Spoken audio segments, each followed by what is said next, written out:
వెంకటరెడ్డి గారు ఒక 8 పాయింట్లు కనిపిస్తున్నాయి సార్. ఒక సినిమా 8 పాత్రలు, 2 పాయింట్లు చెప్పారు. P2 P8 తనకు కనిపిస్తున్నటువంటి కారణాలుగా 8 ఏదై ఉండొచ్చు పవన్ కళ్యాణ్ గారు అప్పుడప్పుడు పరకాయ ప్రవేశం చేయడానికి పాత్రలు? ఈశ్వర్ గారు, ముందుగా మీకు ప్యానెల్లో ఉన్న అందరికీ అట్లానే సాక్షి టీవీ ప్రేక్షకులందరూ నమస్కారాలు. నాకు తెక్కు ఉంది, దానికి ఒక పెద్ద లెక్క ఉంది అని పవన్ కళ్యాణ్ గారు ప్రతిసారి చెబుతారు. ఇప్పుడు ఈ లేఖ ఏ లెక్క కోసం రాశారనేది అంతే కదా. ఆయన లెక్కలేందే ఏది కూడా నోరు తెరిచి మాట్లాడడం. ఎందుకంటే ఇందాక కొన్ని పాయింట్లు చెప్పారు. ఆయనకు లెక్క పడ్డప్పుడే వాళ్ళ అమ్మగారిని తిట్టినా, వాళ్ళ అన్నగారిని తిట్టినా, ఎవరిని తిట్టినా నోరు మెదపినటువంటి పవన్ కళ్యాణ్ గారు మరి ఈ రోజు ఎందుకు నోరు మెదిపారంటే ఏ లెక్క కోసమా ఏందనేది ఆయన చేస్తే ప్రజలు ఏమనుకుంటున్నారని లెక్కలేదా వీళ్ళకి? ఆయనకి వాళ్ళ పార్టీ లెక్కలేదా ప్రజలంటే? కాదు సార్, వాళ్ళ పార్టీలో లెక్కలేదన్నారు కదా. ప్రజలంటే లెక్కలేదా? ప్రజలంటే లెక్కలేదు, వాళ్ళ కార్యకర్తలు అంటే లెక్కలేదు, వాళ్ళ కులం అంటే లెక్కలేదు. ఈ లెక్క మాత్రం ఉండాలి. ఈ లెక్క ఆయనకు కావాల్సింది. ఎందుకంటే వాళ్ళ తల్లిగారిని తిడితే ఏమన్నాడు, నా తల్లిని తిట్టించారు అన్నాడు.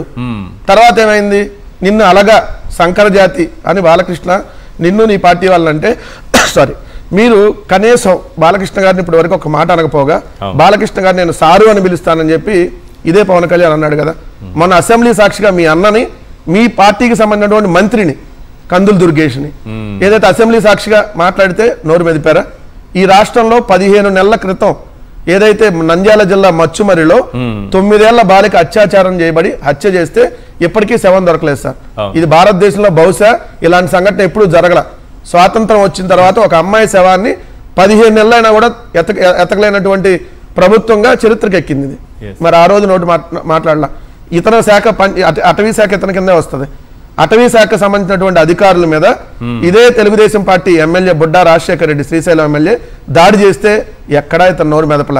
అక్కడికి వెళ్ళి సీజ్ ద షిప్ అన్నాడు. అక్కడేదో షిప్లో వాటాలో అయిపోయింది, మళ్ళీ షిప్పు పోయింది, బియ్యం పోయింది, ఈయన హైదరాబాద్ పోయాడు. మళ్ళీ ఈరోజు వచ్చి మాట్లాడుతున్నాడు. దీనిలో ప్రధానంగా సాక్షి దినపత్రికని, సాక్షి టీవీని అప్రిషియేట్ చేస్తా ఒక విషయంలో.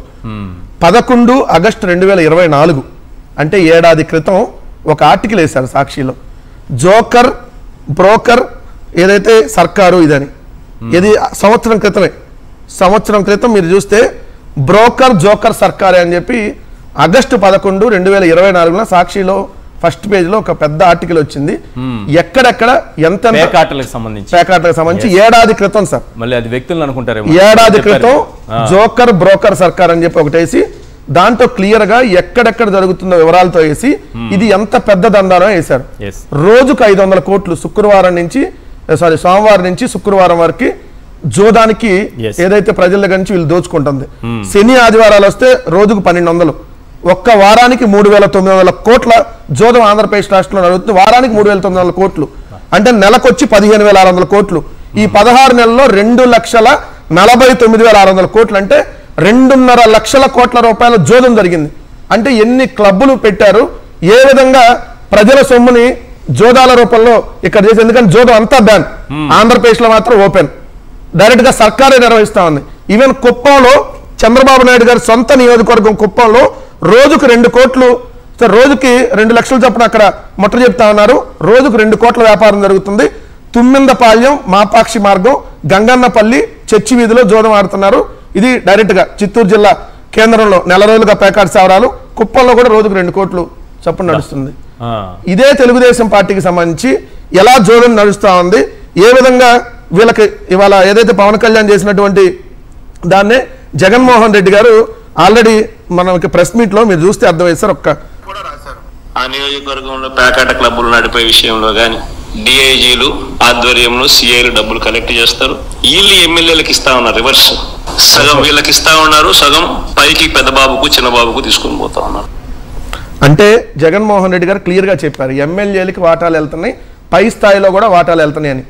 సో ఇప్పుడు ఇక్కడ ఎందుకు వచ్చింది ఇది ఇష్యూ, వాటాల మధ్య విభేదాల్లో వచ్చింది. ఒకటి మీరు అన్నట్టుగా ఈరోజు డిప్యూటీ స్పీకర్ గారు వచ్చి మాట్లాడారు, ఆయన చాలా మంచివాడు అని.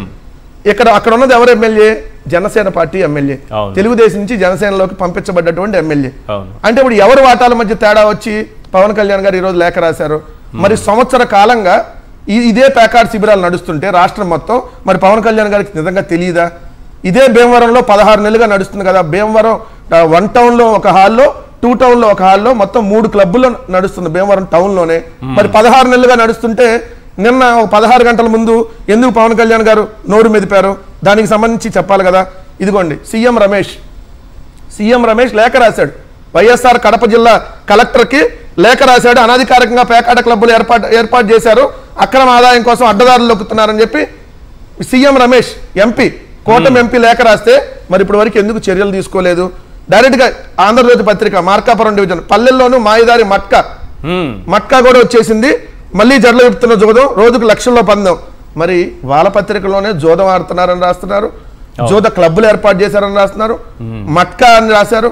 ఇన్ని జరుగుతుంటే మరి ఇంటెలిజెన్స్ ఏమైంది? ఆంధ్రప్రదేశ్ రాష్ట్ర ఇంటెలిజెన్స్ అంటే ఆల్రెడీ సీఎంఓకి తెలిసే, అంటే ముఖ్యమంత్రి కార్యాలయానికి తెలిసే ఈ జోద వ్యాపారం నడుస్తుంది. ఈ 16 నెలల కాలంలో 2.5 లక్షల కోట్ల రూపాయల జోదం వ్యాపారం ద్వారా ఎంత గడించారు ముఖ్యమంత్రి కార్యాలయానికి, ముఖ్యమంత్రి కొడుకు అనేది ఖచ్చితంగా దీనికి సమాధానం చెప్పాలి. జగన్మోహన్ రెడ్డి గారు చెప్పినట్టు ఎవరి వాటాలు వాళ్ళకి వెళ్తున్నాయి 100%. అంటే సెకండ్ ఎవరి వాటాలు ఎంతో తేల్చుకోవడంలో వచ్చిన ఇబ్బంది ఇది. లోకల్ తెలుగుదేశం నాయకులు, కూటమి నాయకులు ఆడిస్తారు, అక్కడి నుంచి లోకల్ ఎమ్మెల్యేకి వెళ్తుంది, లోకల్ ఎమ్మెల్యే నుంచి సిఐలు తీసుకెళ్ళి మళ్ళీ పై స్థాయిలో ఉన్నటువంటి డిఎస్పీలు, ఎస్పీ స్థాయి అధికారుల దాకా వెళ్తుందని చెప్పి ఏదైతే జగన్మోహన్ రెడ్డి గారు క్లియర్ గా చెప్పారో అది ఈ రోజు పవన్ కళ్యాణ్ మరొకసారి బట్టబయలు చేశాడు. ఖచ్చితంగా ఇది పెద్ద స్కామ్ కూడా సార్. ఎందుకంటే ప్రజల డబ్బుల్ని జోద వ్యాపారంతో ఏదైతే ప్రజల డబ్బులన్నింటినీ కొట్టేసేటటువంటి కార్యక్రమం చేయడంతో పాటు ఏం సార్ 2.5 లక్షల కోట్లు సంపద సృష్టి, 2,20,000 కోట్లు అప్పు చేశారు, 2.5 లక్షల కోట్ల రూపాయలు జోదం వ్యాపారం చేశారు, 99 పైసలకు భూములు అమ్మేస్తారు, ఇక్కడ మెడికల్ కాలేజీలు కట్టడానికి 5,000 కోట్లకి డబ్బులు లేవు. ఇదేనా సార్ నకిలీ మద్యం కూడా? ఆ జోదం వాడుతూ మంచి మద్యం కూడా, నకిలీ మద్యం.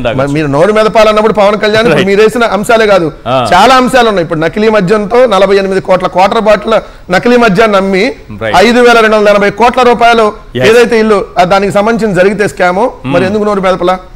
అంటే ఆ తెక్కకి లెక్క వచ్చినప్పుడు నోరు మెదపరు, లెక్క రానప్పుడు ఇప్పుడు లెక్క రాగానే మళ్ళీ ఇదంతా మాయమైపోయింది. రైట్. నాగమణి గారు, ఏంటి పవన్ కళ్యాణ్ గారు ఒక్కసారిగా పేకాట శిబిరాల గురించి మాట్లాడడం, తర్వాత డీజీపీకి లేఖ రాసి నివేదిక కావాలని కోరడం, దీనిపైన 8 పాయింట్లు కనిపిస్తున్నాయి. దీని వెనుక కారణాలు ఏంటి అని అన్వేషిస్తే మీకేమనిపిస్తోంది? నమస్కారం అండి. ఛానల్లో ఉన్న పాత గారికి, వెంకటరెడ్డి గారికి, ఈశ్వర్ గారికి, మీ అందరికీ నమస్కారం అండి. సాక్షి ప్రేక్షకులకి, యాజమాన్యానికి నమస్తే మేడం. నేను 6వ నెంబర్ చెప్తాను సార్, హెడ్ లైన్స్ లో ఉండడం గురించి చెప్తాను. ఎవరి నెంబర్ రాలేదు సార్, చెప్పండి. 6 నెంబర్ 6 హెడ్ లైన్స్. ఎందుకంటే ఆయన ఎప్పుడు హెడ్ లైన్స్ లోనే ఉండి వార్తల్లో హెడ్ లైన్ గా మారాలని తాపత్రయపడటం. నెంబర్ 6 అంతే. ఆయన మినిస్టర్ గా ఆయన బాధ్యతలు చేయాలని గాని సమస్యలు తీర్చాలని అది ఎప్పుడు ఉండదండి. ఆయన హెడ్ లైన్స్ లోనే అలా కనబడి, హెడ్ లైన్స్ లోనే ఆయన కనబడితే చాలు, ఆయనకి అలా మళ్ళీ వెళ్ళిపోతే హైదరాబాద్ వెళ్ళిపోవచ్చు, షూటింగ్లకి వెళ్ళిపోవచ్చు, అంతవరకైనా చూస్తారండి.